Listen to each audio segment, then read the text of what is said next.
Live from Alabama's news leader, this is ABC 3340 News at 6. The schools and coaches involved in Friday night's football fight face stiff penalties. The latest in a live report. Plus, everything gone. Thieves strip bare a model home in Pelham. And don't text and drive. We'll show you how high school students are taking the ABC 3340 pledge. Good evening. I'm Honora Gathings in for Brenda Ledun. And I'm Dave Baird. Thanks for joining us on the news at 6.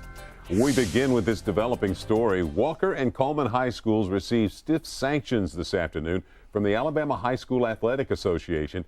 This comes after football coaches from both schools were involved in a fight on the field following last Friday night's game.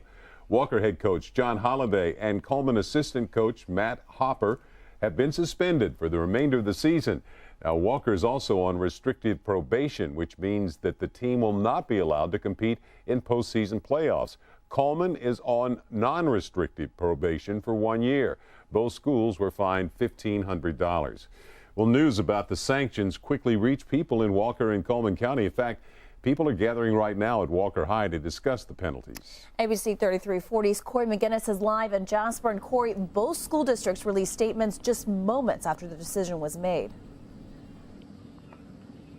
That's right, Honora. Well, school leaders with Walker and Coleman High Schools not only apologized for what happened, what took place here last Friday night, but they also accepted their punishment. Gary Bowling, the principal at Walker High School, says in part, quote, Walker High School is very saddened by these events and accepts these penalties. We apologize for the behavior exhibited and pledge to emphasize and put into place the measure necessary to prevent this kind of behavior in the future by a Walker High School student, coach, or teacher, end quote. Now, Dr. Doreen Griffith, superintendent of Coleman City Schools, says in part, quote, Coleman City Schools is committed to continuing our practice of meeting the highest standards of sportsmanship in all of our athletic programs. We will be able, by the sanctions that have been imposed, and we look forward to turning a difficult event into a bridge to increase sportsmanship across all of our athletic programs. And as you can imagine, this has been amongst water cooler conversations in Walker and Coleman County. I spoke with parents whose teens they attend a Walker High School and who say that they understand the AHSAA's decision, but saddened that it's going to affect the students. The AA has to make their rulings and determinations based on all the evidence they were presented. I respect their role in doing that. It's tough that the kids would have to suffer, but that's what they decided. I just hope that the truth comes out of everything that happened and that we can get past it and that, the kids can just move on. Now, Walker High School coach John Holliday, he resigned earlier this week, but the ruling that came out today from the AHSAA gives Coach Holliday a little bit of wiggle room to actually come back. The ruling says if he returns, Walker will be banned from postseason play next year, too. And, of course, that's sure to spark even more discussion here since he was regarded as such a great coach here at Walker High School. We're also told that there's a meeting happening right now that just started minutes ago with the parents, students, and the football team about this ruling that came out today. And I'll have much more on this story coming up tonight at 10. Reporting live in Jasper, Corey McGinnis, ABC 3340. Thanks, Corey. Be sure to stay with us on air and online at abc3340.com as we continue to follow this developing story. You can also get updates on our Facebook and Twitter pages. They took the whole house. I mean, the only thing they left was the shell. They took everything. Everything but the kitchen sink, stolen from a model home in Pelham. Police are now searching for the thieves. The house is in Pelham's Gray Oak subdivision. Sometime between Sunday night and Monday morning, thieves emptied the furnished 5-bedroom home. ABC 3340's Haley Westbrook is in the newsroom with more on this story. Well, Dave, they took furniture, appliances, get this, even toilet paper and snacks. Now the builder is offering a reward for the arrest and conviction of who's responsible.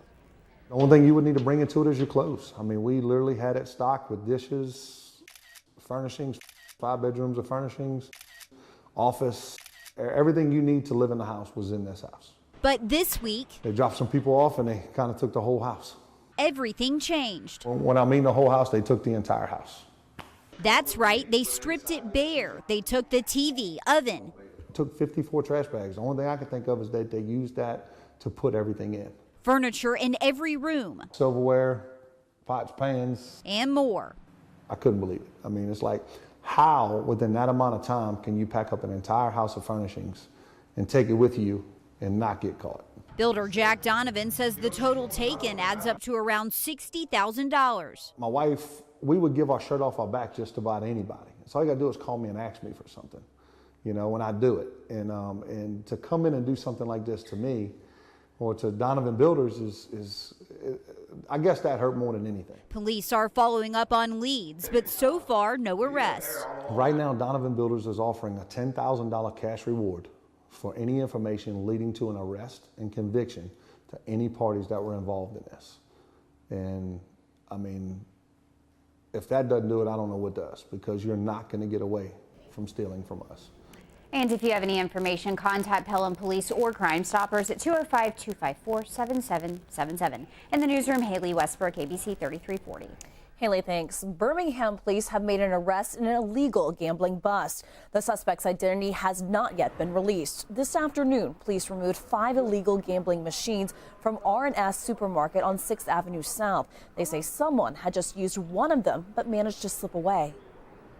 Appears as though someone had just finished playing the machine. There was evidence around the machine showing that it was just operating with some of the things that were found near the machine. We believe someone did possibly escape the business. Police say this is the 4th Birmingham business this year to be raided for illegal gambling machines. A temporary restraining order is now in place against a local sports performance company. Swat's Edge Performance Chips sells sprays and tablets containing a hormone produced by deer. The owners claim it can cure medical problems as well as reverse symptoms of Lou Gehrig's disease and treat diabetes. State Attorney General Luther Strange got the order after citing a Harvard Medical School report. It shows the deer hormones pose a higher cancer risk and can cause eye and heart damage. Well, a teen is dead, another behind bars after a stabbing in North Birmingham. Police say 16-year-old Timothy Bryant and another man got into an argument this afternoon outside a barber shop on 29th Avenue North. The suspect fled the scene, and Bryant ran 2 blocks to the North Precinct before collapsing. He was taken to UAB, where he later died. Witnesses tell us the scene was brutal. I just saw him running by here, holding his neck, and running like he was hurt bad. But he was able to run, so I couldn't fathom what happened. Suspect is in custody. We will continue to follow the latest developments. A murder mystery in St. Clair County. The bodies of 20-year-old Wesley Westcott and 18-year-old Christian Snipes Westcott of Aniana were found on different days and in different places this week. Westcott's body was pulled from a pond. His wife's body found near train tracks. Riverside police have been looking for them since the shooting Sunday. That's when Westcott got into a fight with his stepfather. It's just troubling to know that kind of violence is moving into our area and that our young people are being affected. No word yet on how Wesley Westcott died. More than 100 high school students accepted the pledge to stop texting while driving. Yeah, Central High School in Tuscaloosa is the first school to take part in our Don't Text and Drive campaign. ABC 3340's Isaiah Harper takes us inside the presentation. Seniors at Central High School made our first Don't Text and Drive campaign a breeze. They were attentive and receptive of the serious message that ABC 3340 is taking a lead in getting out. That life is truly fragile and that in a split second. One text can kill. Our reporters, anchors, and managers are making the plea for anyone to take a pledge to Don't Text and Drive and encourage others to do the same. If you are in the car with someone who is texting and driving and they don't stop, it's time for you to take a walk. We care about how people live, and we have seen a growing problem with texting and driving, not with just teens, but with adults. So we came together and say, what can we do to make a difference? Just as Central students got to see for the first time, we've put together mind-boggling statistics, compelling videos, and firsthand accounts of lives taken and dramatically changed by people texting behind the wheel. Students were truly captivated, especially Delicia Dent. They were teens, so now that I see that it mostly happens to teens, now I need to stop. Law enforcement in respective areas have joined 3340's Don't Text and Drive campaign force. Tuscaloosa Police Chief Steve Anderson told Central students, I have to delay what I'm trying to do on text messages and emails until I get to my destination. Many students started filling out the pledge before the presentation was even over because the danger became clear. Like they was kind of sad and disturbed by what really happened to real people. And it's the reason most all. In Tuscaloosa, Isaiah Harper, ABC 3340. Yeah, good for them. Now, if you're interested in having one of our anchors come to your high school, send an email to don'ttextanddrive@abc3340.com. Well, still ahead, police investigate after an infant wearing only a diaper is found wandering alone in the streets. And beachgoers beware. Jellyfish, some as big as basketballs, have invaded the shores of Orange Beach. Stay with us. You're watching ABC 3340, Alabama's news leader.